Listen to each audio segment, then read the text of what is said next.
Greetings, fellow Earthlings and viewers across the World Wide Web. This is Tune 215. Right now, we are in the West Kensington neighborhood. We will be crossing over to Fairhill shortly. West Kensington is bordered by Front Street to the east, Fifth Street to the west, Dolphin to the south, Huntington to the north. So once we get to Huntington, in about a block or so, we're going to be crossing into the Fairhill neighborhood. It is 5:31 p.m. Eastern Time Zone. It's 82 degrees outside. It's a pretty warm day. I mean, there's a little bit of wind breeze, but it feels a little muggy because the rain's right around the corner. It's supposed to be raining now. They said at 5 it was supposed to rain. It's 5:31. It hasn't came yet. So don't be surprised if by the end of this tour it starts pouring. But I thought it'd be pretty cool to take you guys from this area to Fairhill, and then we'll visit the outskirts of Kensington, North Kensington. Yeah, we'll dip and dabble around there and see what it looks like during this time of day, during this weather.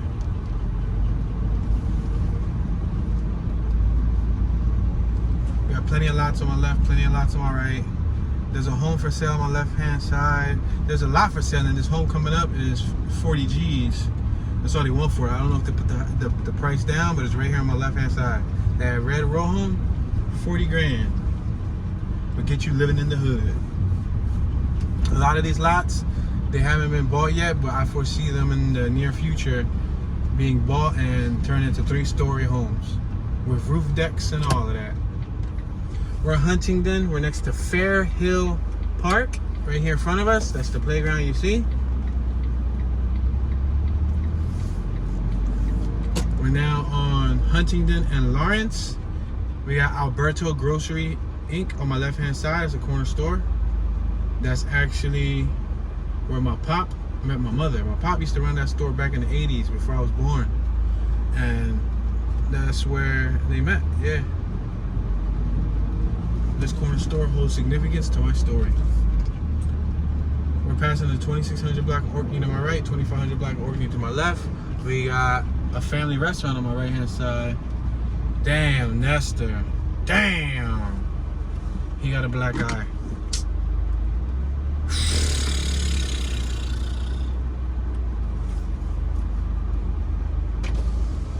When you gonna leave the Florida, man? Every time I see you, you getting worse and worse.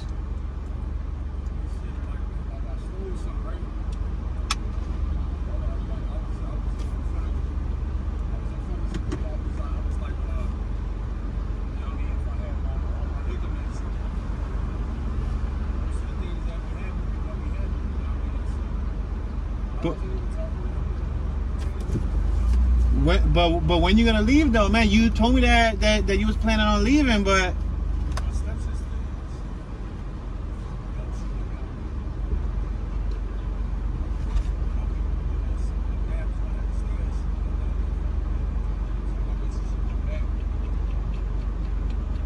every time I see you, man, you falling apart, bro. I don't want to see you being one of them viejitos all fucked up, all messed up, man. You deteriorating, and I don't know if you notice it yet, but you falling apart, brother.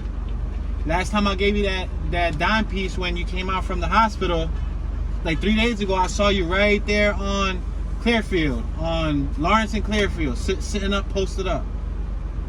You still messing around, right?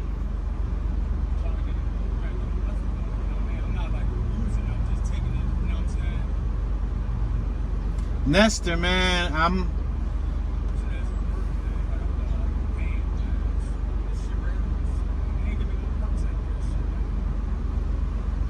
gonna pray for you, dog. Like that. I mean, prayer is only gonna do but so much, but you gotta want it from your heart. You gotta want the change.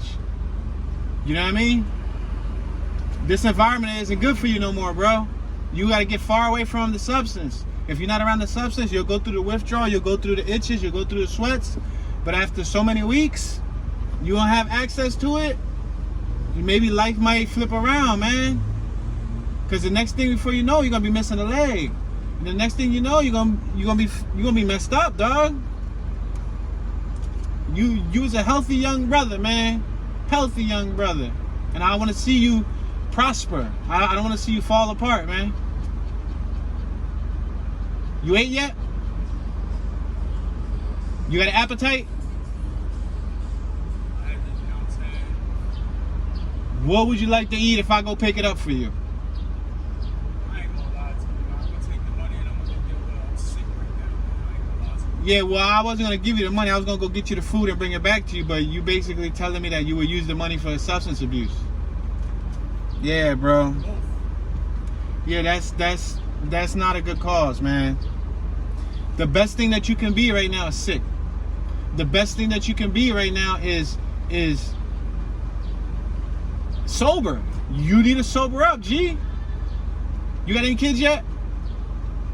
I ain't got kids either, so we about the same age, and we ain't got kids. But you need to clean up, bro. I seen you. This is the third, fourth time I seen you. We had a similar discussion. Every time I see you, we have a similar discussion. Even if you need to get on an Amtrak train and just go one-way ticket, go somewhere and just be lost and go roaming.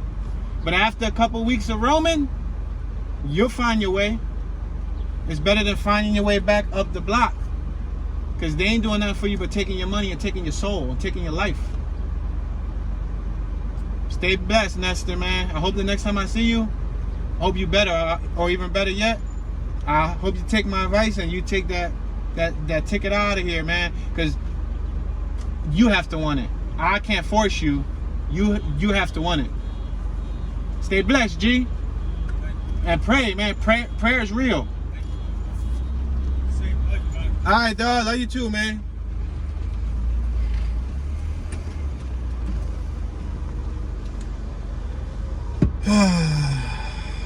That sucks, dude.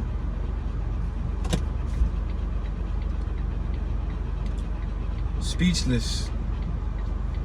So if you guys been following my journey with these tours, you know, I got close to 500 tours. I've been documenting Philadelphia for the last 3.5, 4 years. Within the last year, I've been seeing him. His name's Nestor. I went to elementary school with him. He was the tallest kid in class.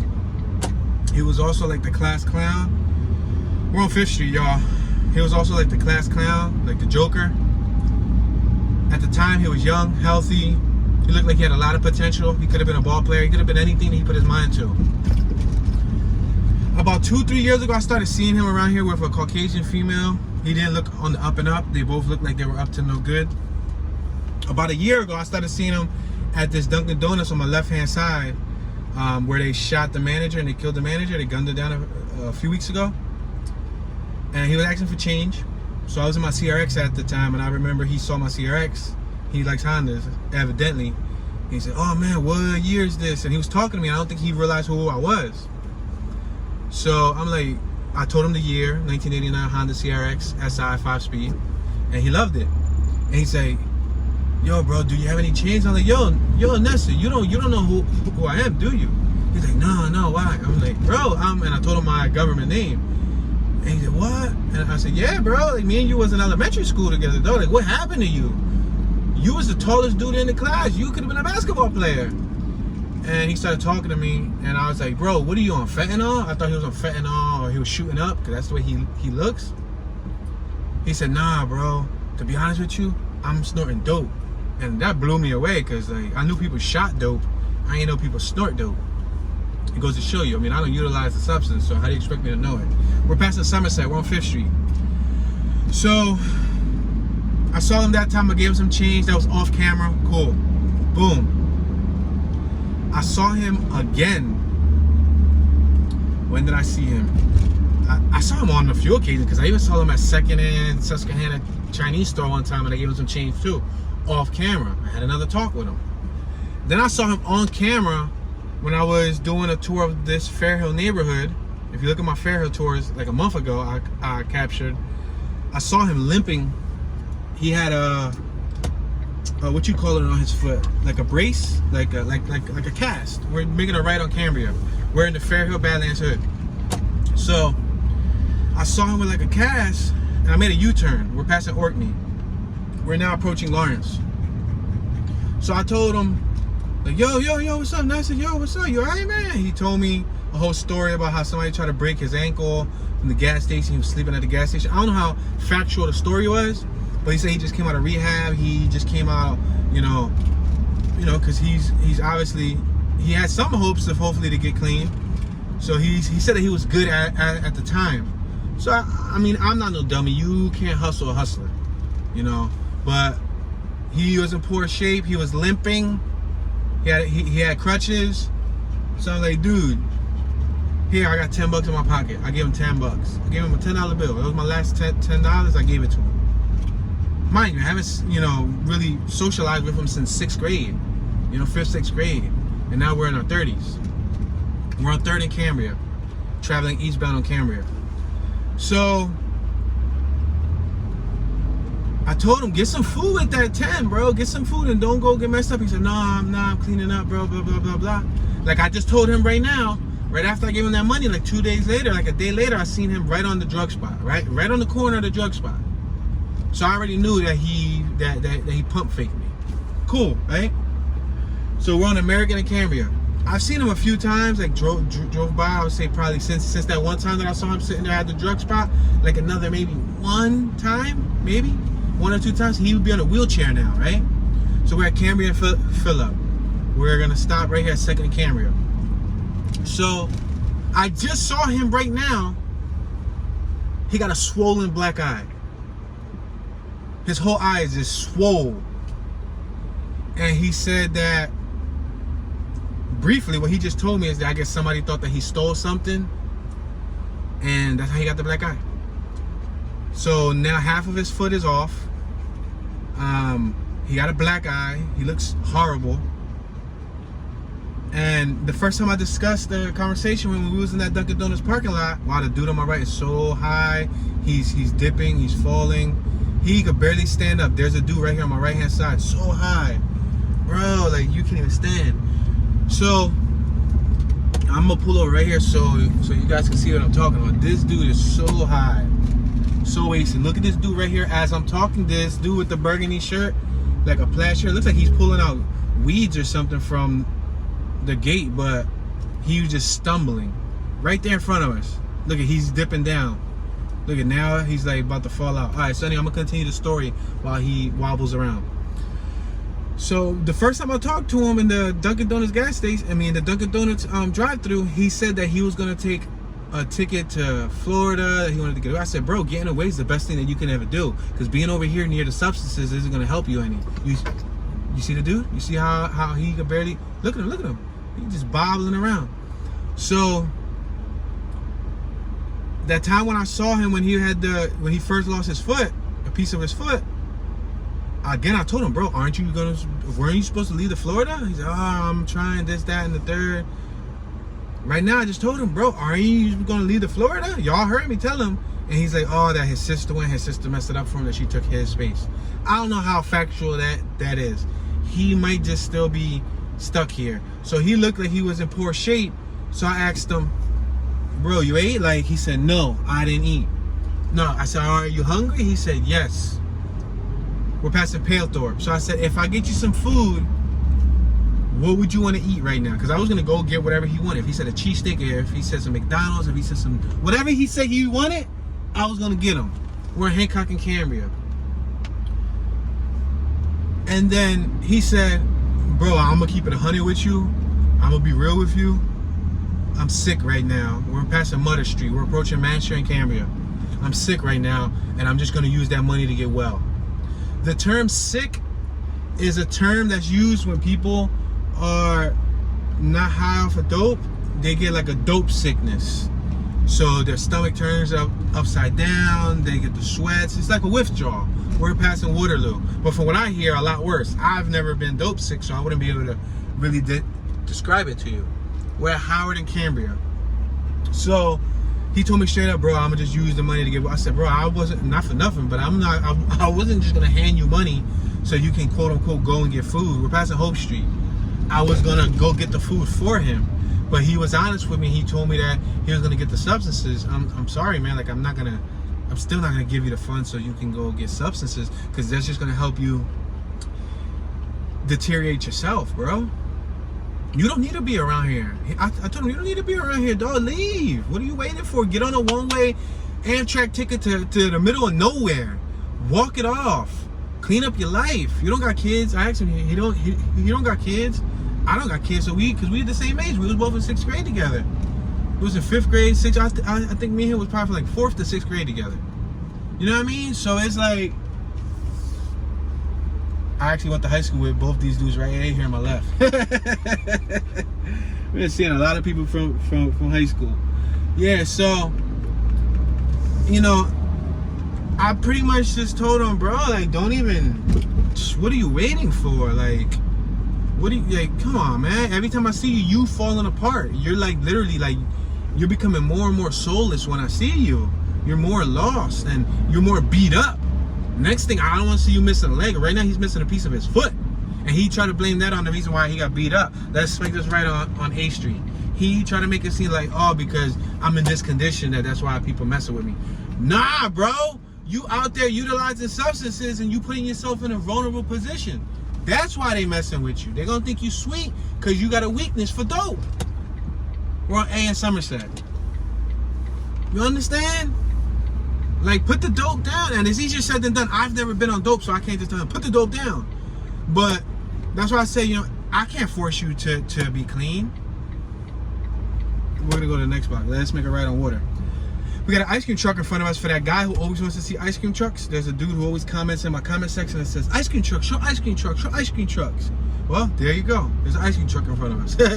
But let's make this right-hand turn. Yo, there's a rest in peace memorial on my right-hand side. I actually lost my cousin in the first block that we just passed, Swanson. There's a rest in peace memorial on this block. On the next block on Lee, there's 2 rest in peace memorials. So that goes to show you, there's like rest in peace memorials all throughout these 3 blocks. Every other block, there's a rest in peace memorial. But that's the equivalent of just pretty much telling you guys this neighborhood is not good. It'll either make you or break you. Some people could be in the neighborhood and move around and be chilling. Some people move in the neighborhood and they fall under. They fall prey, you know, prey to the predators. And at the end of the day, I want to see him healthy. You know, like I told him, I would prefer not to see him again, and you know, not see him as an alive, but I would prefer not to see him out here beat up. I would prefer, if I do see him again, cleaned up, freshened up, nice shape up, you know, clean clothes, maybe with like a, you know, business bag going to work. But I already know that's not gonna happen. And he has to want the change. The change starts from within. She was so happy. That lady driving by in the blue pickup truck, she was smiling and everything. Let's make this left.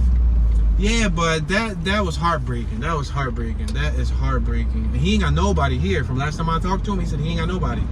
That everybody, all his family turned on him. Obviously, if you're in that substance and you keep on lying to people and saying, let me money, let me money, let me money, and then boom, you end up like that. Look at this dude right here, using the pole to hold himself up. Go ahead, Pop. Go ahead, Pop. I'm about to document this dude right here. Look at this. Right now, we're in the Kensington neighborhood. We're no longer in Fairhill, but look at this dude right here. And that's all that's around here. If they're not going to use this city for employment, for growth, for any purpose other than substance abuse. You don't have to be like that. You don't have to. You know, it's just a lot of people don't know how to deal with their stress, deal with their pain, deal with their trauma. A lot of it stems from trauma. Whether it's childhood trauma, teenage trauma, adulthood trauma. They just want to find a high to get away from their pain. You understand? It's just about finding a high to get away from the pain. And that's the part that I got a vehicle behind me. I'm trying to watch this white car that was on my left hand side with the rims. But yeah, look at him. The pole's holding him up. The pole's holding him up, and he's young, bro. He's like late 20s. Ah, look at his face. He's young. There's a rest in peace memorial right there on the ground, and then you got that rest in peace up on the wall. That's the rest in peace Mexican rap. Then you got a rest in peace Gordo right here. Within the last 4 minutes of touring, we just passed through 8 rest in peace memorials. Why would you want to be in an environment like this if you're not benefiting from it. And I'm talking about benefiting from it in the sense that he's fully employed, he's a construction worker, he owns a home over here, he has his wife and kids. Boom. That's a different story. But if you're just gonna be straddling along, asking for change just to get your next fix, bro, be out, dog. Like, so I'm sorry for the profanity. I think I did curse a little bit. Yo, what's up with this dude right here on my left? All right, he's playing with him. At first, I thought that they was about to start fighting. Yeah, he was bear hugging him, but I'm like, all right, cool. But yeah, so it's like, look at this all right here. This strip right here be popping like bacon in the pan. And it's a shame because the young people that out here making money don't know, or if they do know, they don't understand, they can't comprehend what they're doing to the community yet. Because a lot of the time, comprehension comes with maturity. Maturity comes with age. That's when you get the wisdom. And right now, they're thinking about $1. They're thinking about money. The money don't even last forever because they blow it on a bunch of nonsense. But they're thinking about money while killing the community. And it's sad, man. It's sad. I'm very blessed. I'm very fortunate to be fully awoken, to understand the harmful effects that substances have on our community. I lost a lot of family to substance abuse. I had a lot of family get in prison because of substance abuse. I understand that substance abuse can pretty much rob you of who you were inside and just leave you. Look at on my right hand side, the dude with the green shirt looks like he's on, and he's just moving around. Look at him. He looks like he's in pain. He's just moving around. That's it. Why would you want to be like that? Like, that ain't even like the good high. Like, not for nothing. On my right, there's a female zoned out to the max. She's like leaning, like she was on a pole. The pole was holding her up. See, we're on Rose Hill and Clearfield. Back when I used to blaze Mary Jane, look at this dude right here on my left. Look, we're just driving through the neighborhood and we're seeing people out of it. This ain't even under Kensington. This is in the Kensington neighborhood. We got Tennessee tags in front of us. But these are people that are trickling from the outskirts of Kensington. Now, these people don't buy their substances only from Kensington. There's other side blocks. Like, we just passed A Street. You know, we passed, you know, Canberra. We passed, you know, we'll pass these other blocks. There's a bunch of different blocks that open up shop, that make money off of the substances. But it sucks, man. It sucks. Somewhere along the line, this cycle is never going to be broken. It's just going to keep going and going and going and going. It'll go past my generation, it'll go past the next generation, it'll go past the next generation. If there's always a demand, there'll be a supply.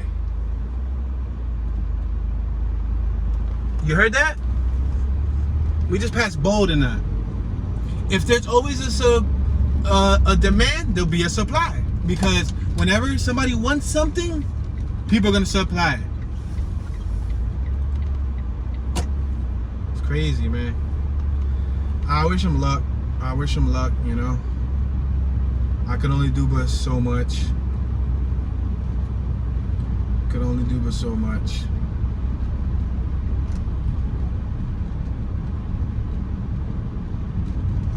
You know, when you're in 6th grade, you have dreams of being something when you grow up, you know? I'm sure he had dreams. You think if I can go in a time machine, go back to 6th grade and show him a picture of himself now, do you think he'll be in the same predicament? I don't know, maybe. Maybe not. You know, some people get high, start off with one thing, and then they just keep going higher and higher and higher and higher. You know, they start off, you know, sometimes with cigarettes, sometimes with weed, and from weed, then they go to perks, pills, or Xannies, or tombstones, or ecstasy, or from weed. Sometimes you got some people that went to wet. We're on Allegheny, D&I Allegheny. You got some people that went to, like, Sherm Sticks and all of that. D and Allegheny, we're gonna make this left-hand turn on D Street. You got some people that even dipped and dabbled with weed. I know not weed, coke. I know young people, like around my age, that told me that they snorted. And then they may have snorted because they folks snorted, and young people snorting in Philly isn't a common thing. It's like I keep on getting these comments in the comment section, like it looks like that person is on meth. Meth isn't a common thing in Philly. It's dope. You got crack. Crack isn't even as popping as what I remember. You got fentanyl. Perks seem to like. There's probably more perk heads than there is meth heads. We're passing Hilton. Now we're approaching Willard. We'll be hitting Westmoreland shortly. You understand? I was watching a segment the other day where the gentleman says something about it started out as a perk habit.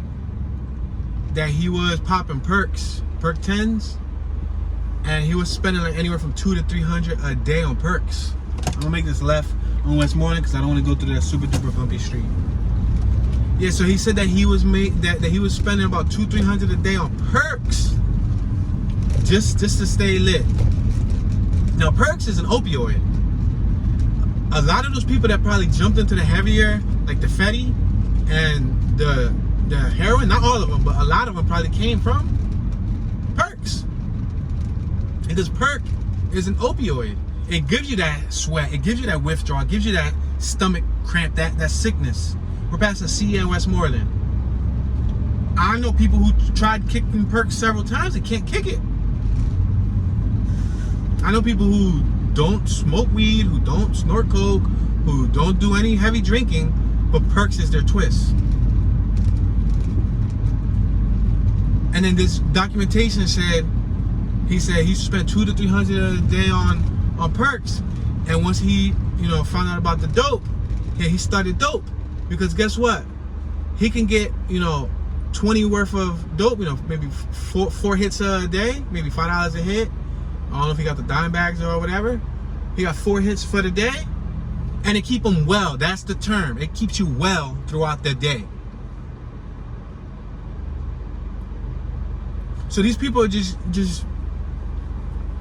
get living hit by hit. Some people, they say they live check by check. You got some substance abusers living hit by hit. We're on B in Westmoreland. We got Stetson, what's this, middle school on my left hand side. We're passing Kip. There was an episode of Parking Wars shot on my right hand side. The block's closed anyway, so I couldn't go through it. We're passing Ella. We got Vegas Sports Bar on my right. We're at A in Westmoreland. Now, not for nothing, I'm born and raised in the city, so I can pretty much tell you just about every hot spot in the city. That ain't nothing I'm proud of, but I just know. I guess being a lifelong resident of the city, these are the things that you learn with time. But all of those hot spots are contributing to the downfall of our community. So on one hand, you got the devil's advocates trying to make money, trying to make income, trying to make a living, which is understandable. You don't work, you don't eat. But on the other, wow, that's super duper strong water. Normally I would want to get wet, but right now I don't want to get wet. Let's make this right on the 3300 block of Water Street. Yeah, there was a pump over there. That thing was beaming.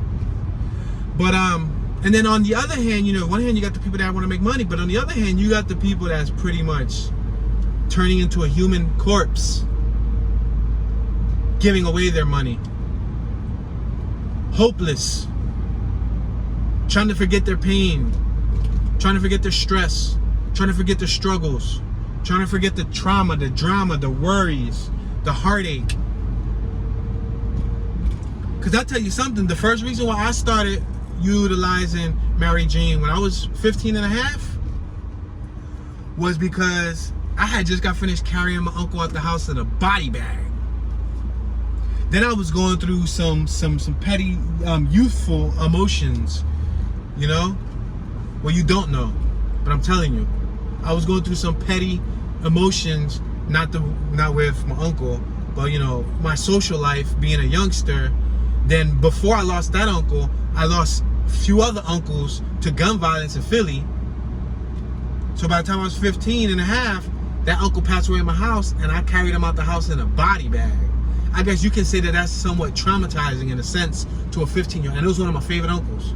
I was heartbroken. I had heartache. I had confusion. I was at a loss for words. I felt alone. So what did I do? I tried to medicate. I tried to take away the pain. I tried to, you know, become numb. And once the first time I got numb and I felt that numbness, I wanted to be numb again, and I wanted to be numb again, and I wanted to be numb again, and I started chasing the numbness. Whenever I got into a problem, whenever I got a bill, whenever I got into a legal situation, whenever I got into a relationship issue, whenever there was a loss again in the family or friend, whenever any problem was happening, let's make this left on Lee. Marijuana was my therapist. Now I know marijuana isn't on the same playing field as opioids or dope. You know, because, well, if you want to be technical, opioids like perks are legal if you get a prescription. Weed is legal if you get a prescription.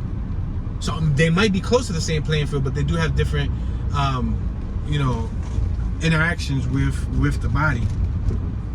But it's like, let's make this left-hand turn right here on Ontario.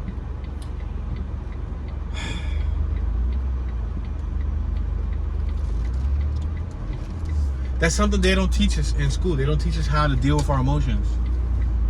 They don't teach us to deal with stress. They don't teach us how to make money either. School doesn't teach you how to make money. School doesn't teach you how to hustle. They teach you how to add, subtract, divide, count, read a little bit. That's about it. They teach you a whole bunch of other historical stuff that you're probably gonna forget once you graduate, yet alone walk out the class at the end of the day. We're at A in Ontario.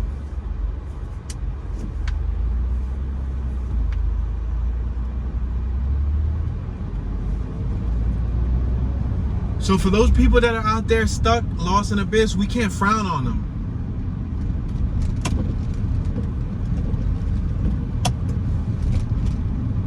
We can't criticize them. We can't prejudge them and talk about them and blame it on them. Because I hear that a lot. Oh, why are they doing this? Oh, why they deserve it. Oh, nuke the whole neighborhood. Oh, drop a bomb and burn it. Oh, do this, do that. So much heartlessness. No empathy, no feeling, no emotion towards their fellow human beings. That could be you. That could be your mother, your father, your brother, your sister, your niece, your nephew, your child, your neighbor.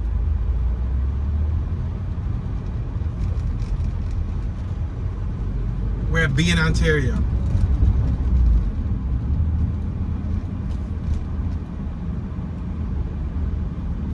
Sometimes people feel alone, and I used to feel alone.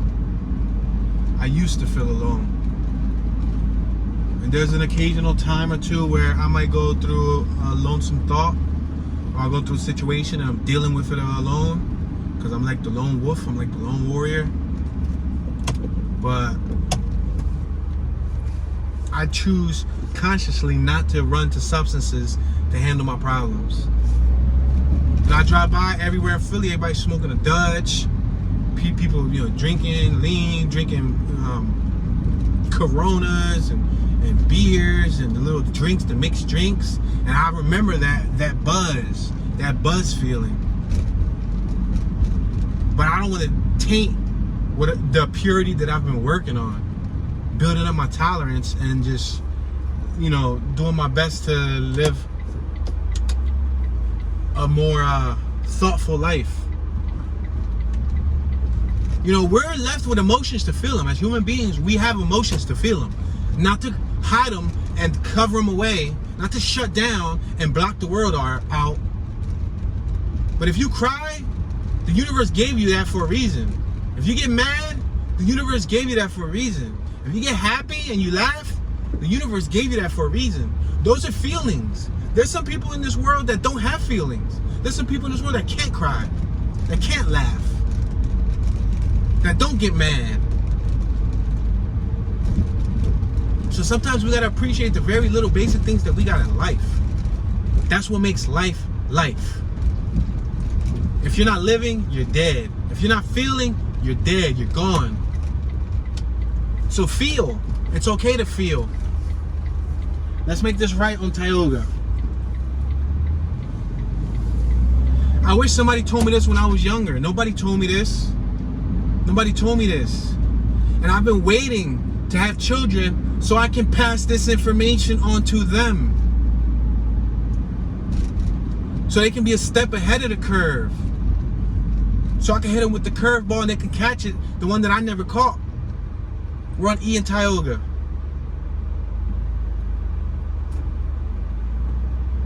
We got New Dragon Chinese on my right hand side. We're on the borderline of the Hartranft neighborhood and the Kensington neighborhood. But on my left hand side, we also got Junietta. It's starting to drizzle too. People have been medicating since the Egyptian times. People have been smoking hashish, smoking pipes, smoking sativas and uppers and downers and, you know, opioids been around. Whoa! Hell no! We're gonna go straight through the ground. That looked horrible. Whoa! Like there was a giant sinkhole in the ground, and I was not gonna be the guy to go experiment through it. It was like literally a sinkhole. Passing Reach Street.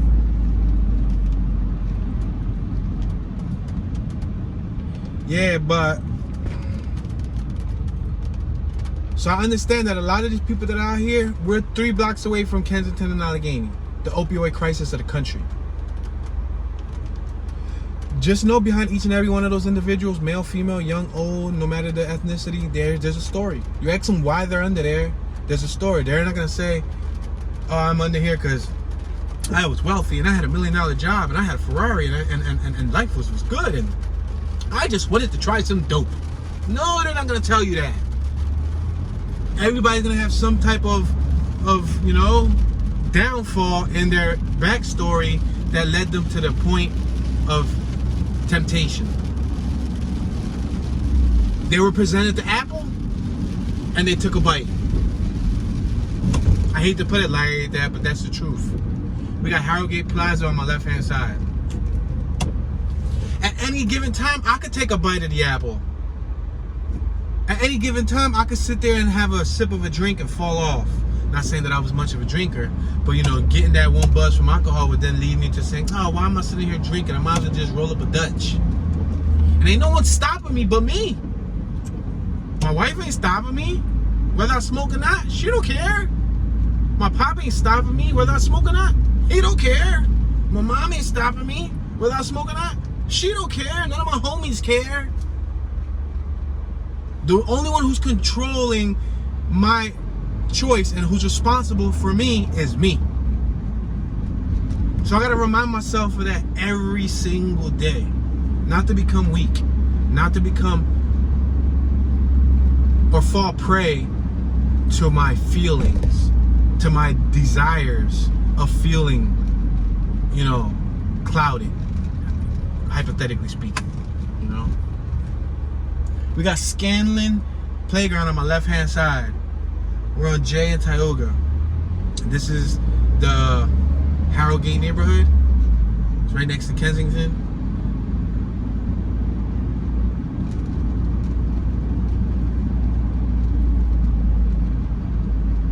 Look, we got somebody right here on my left hand side in a wheelchair. In a wheelchair with a sign asking for help. And that beats my conscience up because my character wants to help. My character wants to provide income. My character wants to, like, you know, help him with food, help him with something. It looks like he's dipping out. He's holding the sign and it looks like he's like dipping. Oh, he's falling over his wheelchair. He can't even hold the sign up. What? And then he just wakes up And then he pretty much requests money to do what? To dip back out again and to fall back asleep. So my conscience beats me up, because if we was in Colorado, or if we was in a whole other town, or we was way away from this epidemic, I'll be more than happy to help him with something. Even if I gotta go and get the food for him. But knowing that that's one block up, nah, bro, like, that's me contributing to your suicide. We're in the Harrogate neighborhood. We're on Jasper and Tioga.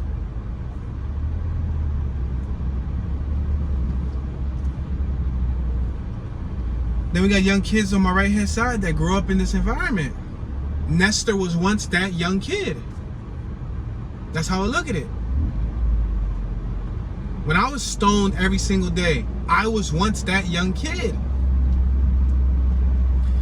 And most people, don't realize or don't acknowledge that it's an addiction until it's too late. I'm very fortunate that I called on to it sooner.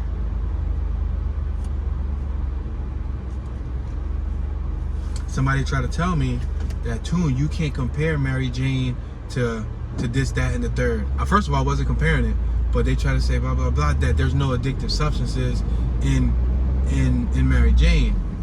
My guy, I was smoking anywhere from 10 to 20 plus Dutches a day.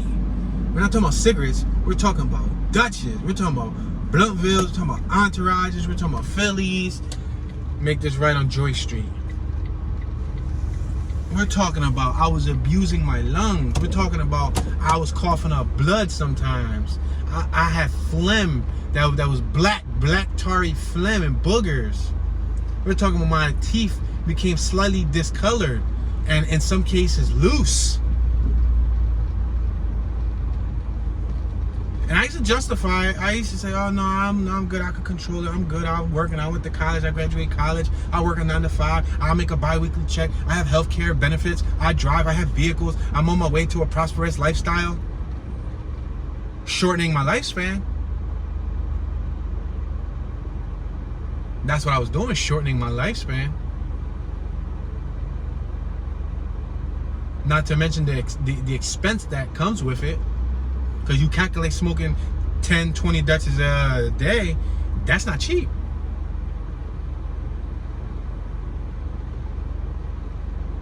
It looks like this female on my left hand side, she got some money in her hand. I don't know what she's waiting for. Is she a delivery girl?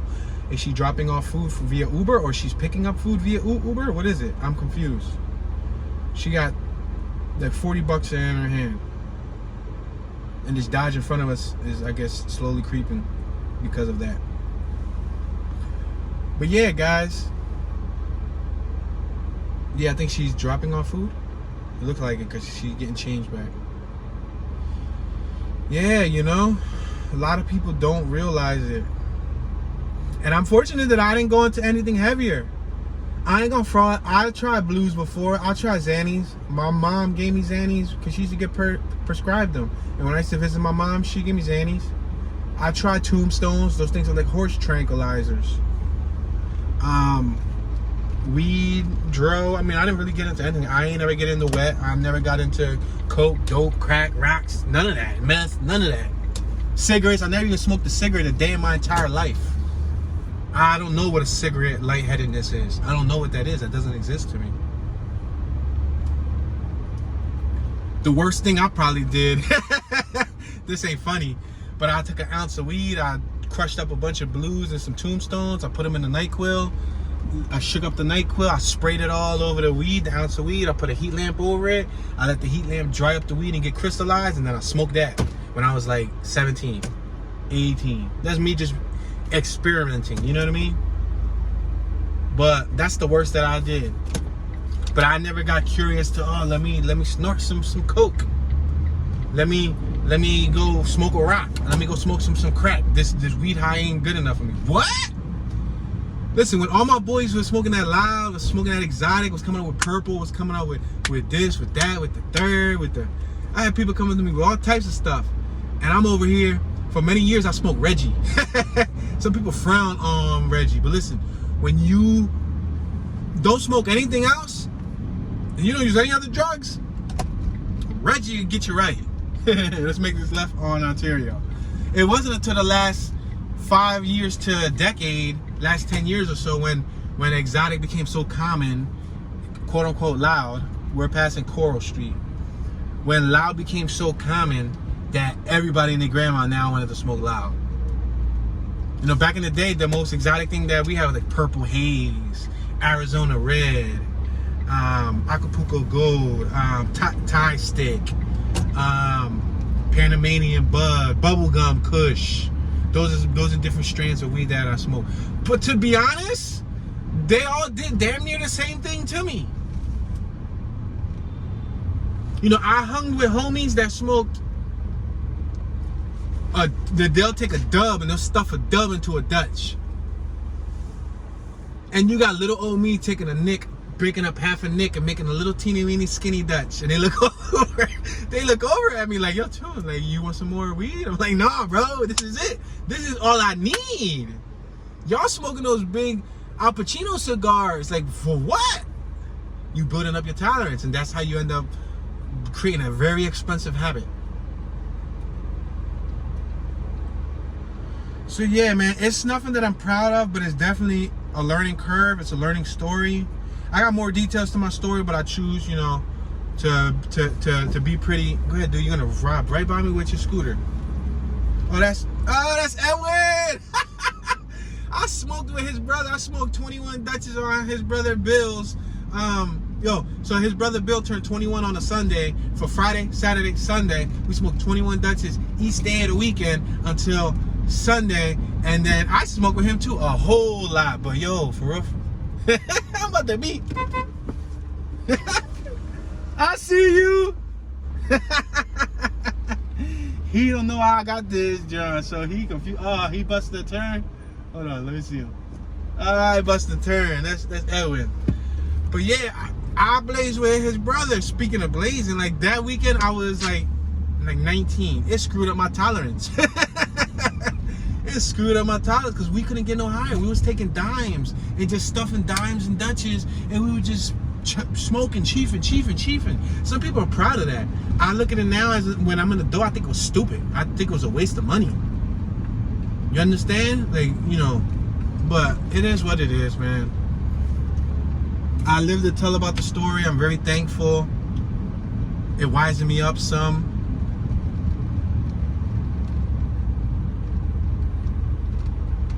I just like to share my story sometimes because there might be somebody watching that's battling, that's fighting, you know?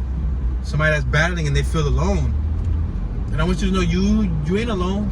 You ain't alone in this battle. You're not alone in the war. The drug war has been around for quite some time. It's a psychological war. It's warfare to the mind.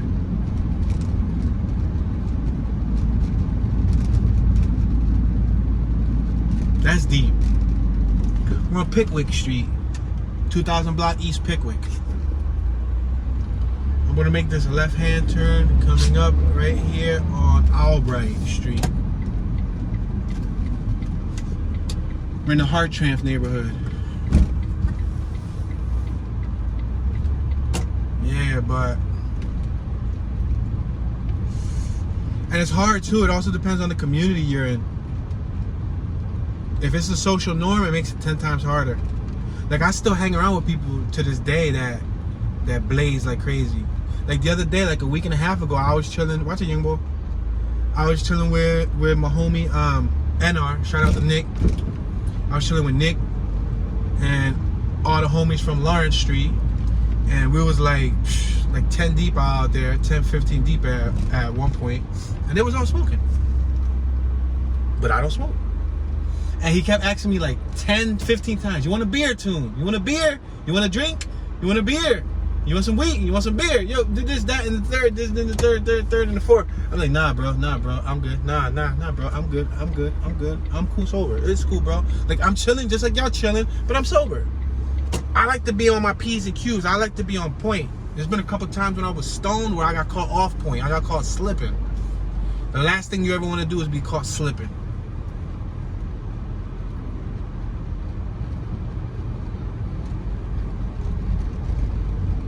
I like to stay sharp like a needle. If that metaphor makes sense. We're on Pacific Street. We just exited the 2000 block of Pacific. We're entering the 1900 block of Pacific. I didn't expect this tour to be about drugs. I don't wake up and say, okay, today I want to talk about drugs. No, I don't. People actually tell me, too, go and pass by a spot where they're selling weed or selling drugs because we want to see it. I don't condone. I don't promote it. Like, that's not what I'm here for. I'm here to document the neighborhood. But along the way, I document my essence, my human nature, my personality, my stories. And if you guys catch a story along the way, then you're blessed, then you're gifted, because I don't tell some of these stories to nobody. And yet for me to put them on the World Wide Web, I didn't expect to see Nestor out there. And I don't know, I wasn't even going to capture footage from where I captured at. Like, we just got finished walking Jersey. Like, I just walked Jersey. And something told me, just roll footage, just roll it from here, and then we'll work our way. Because I've been trying to mix up the tours a little bit. So I like the thought process of capturing a couple hoods all in one video. We're on Jasper and Pacific. You know, because you could pass one avenue or one block and boom, you're in a whole different hood. Even though it all looks the same, you're in a whole different hood. Yeah, it's raw, man. Super duper raw.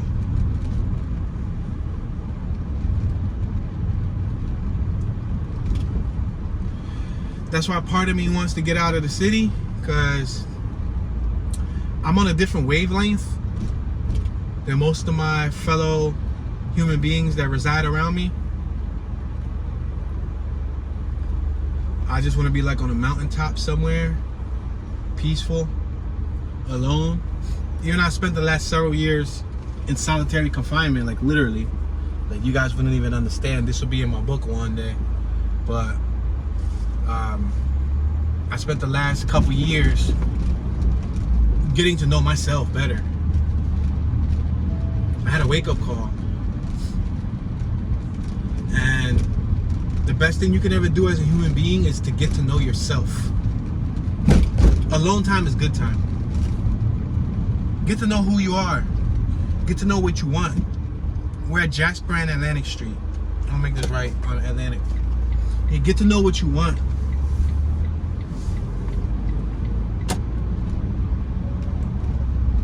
If you're always around people, they're clouding up your energy. Passing 3500 Stoughton, and we got Stoughton on my left. Stoughton was on my right, and now it's on my left. We're approaching Ruth Street. 3500 Ruth. Shout out to Jesus, Ainge Chavo, and all this crew that be out here. Yeah, my cousins are over there. Yeah, my cousins over there. I see his whip. But yeah, guys. We got these kids right here that are our future. That little young gentleman has the potential to be the president of the United States of America, or he has the potential, sad enough to say, to be under the L. Anything can happen to anybody. It's all about how we play the hand we are dealt. It's like poker. You're given a hand of cards. What will you do with those cards? We're on K and Venango. I'm gonna make this left-hand turn on Venango. You see these roofs on my right-hand side with the graffiti up top? I've been on those roofs. We got up there via the train tracks. On my right-hand side, there's some train tracks. And when I was a youngster, and we used to graffiti and all that, we climbed up the railroad tracks. We climbed up like a couple roofs to get up to the top. Yeah. I've been all up there. I've been all up them roofs. Yeah, we was really adventurous, I guess you can say. For example, I got a story right here. Matter of fact, we're right here next to Harrogate Park. I can drive into Harrogate Park Harrogate Plaza and show you a roof that I jumped off of when cops came. Watch. Let's make this left-hand turn. And I drove by this plaza so many times that I don't think I ever told y'all this story. We're right here at Harrogate Plaza. Jomar used to be right here on my left-hand side. Now it's like studios. We're gonna make this right in Atlantic Street and go into the plaza. So one time I was with a few of my homies. Oh, Stretch Maserati, they pimping. Stretch Mazzy. Right, so I used to go out writing. I think this time I was with Sono, and I was with Ash, and I was with who else? Sono, Ash, I'm Tune. Who else? I think it was one other person, right? And there's a little rec center right here. Where's it at? Yep. Let me see. Yo, we crazy. Right here. That Harrogate Power Center right there. So we climbed up to the top of it, and we was up there writing. As you can see, it's been buffed a whole lot. There's an alley on the backside. When we was up there writing, cops came. When the cops came and whoop whoop, there was an alley. Did they seal the alley? Hold on, let me see. Oh, right. No, they had to seal the alley because there was an alleyway that went. I think that was it right there. We jumped from that roof down. I jumped and we hauled butt straight through the alley. It was out. Now, it wasn't the only time that I was running from the cops. Ran from the cops on several occasions. Fortunately, never got caught running. Because I ran, boy. Run, Forrest, run. But yeah. Good old memories, man. I think those memories make me more of a human being. Most people don't think that they can relate.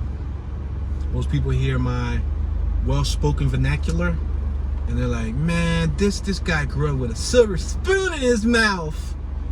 His father and mother were millionaires.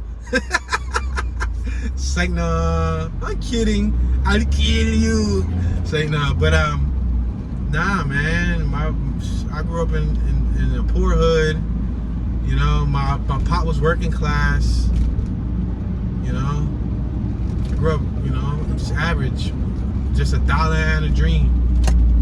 Like J. Cole say, let's make this left on F and Tioga. Yeah, man. And these are the streets that I used to hang out on, and you know, some people say, Tune, it sounds like you're proud. It sounds like you're proud of where you came from. You damn right I'm proud where I came from. I came from here and I speak the way I do. You know, that's one. I mean, I'm not proud of the way it looks. I'm not proud at the crime rate. I'm not proud of the way people act or behave or how they litter or so on. But I'm proud to say that I came from this community and I got a half a good head on my shoulder. If I ain't got a whole head, I got a half a good head on my shoulder. We're passing Thayer. My uncle was killed right here on the left-hand side next to New Super China Kitchen. That was a really heartbreaking time for me. I've been in this church on my left-hand side. I explored it. I got videos on my page exploring it. Police came in. They caught me. She escorted me out. And I shot a music video inside that abandoned church, too. So, it's all true stories here. It's true stories, y'all. Let's make this right-hand turn. 600 block of Westmoreland. But,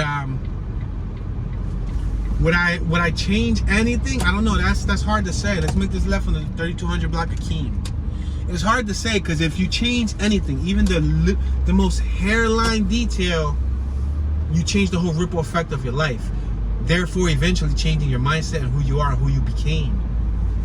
If I take any small detail out of my past, it would affect my present. So that's kind of tough, you know, for me to like. I don't think I would change. I mean, it's hard because I lost a lot of people. Like Walt, I would love to bring Walt back. I would love to bring my Uncle Jose back. I would love to bring Joe. Oh snap!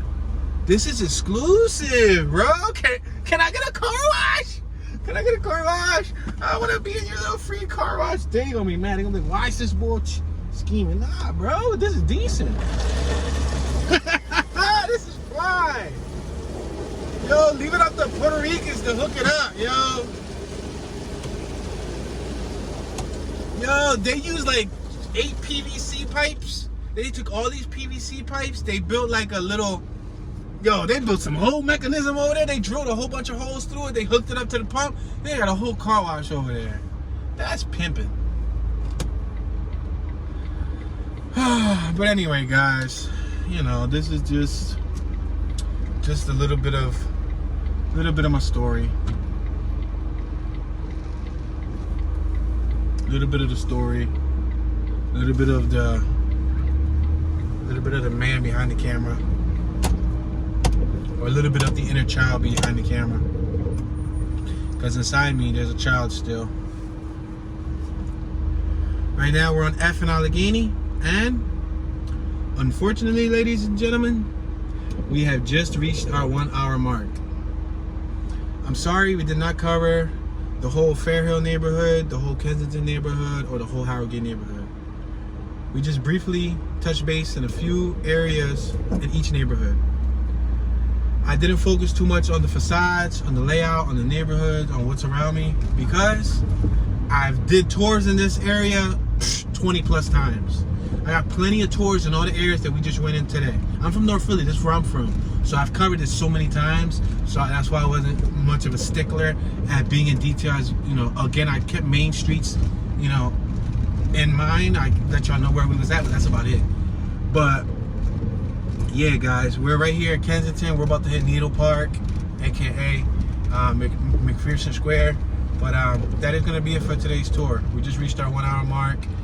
Don't forget to subscribe, turn on your notification bell.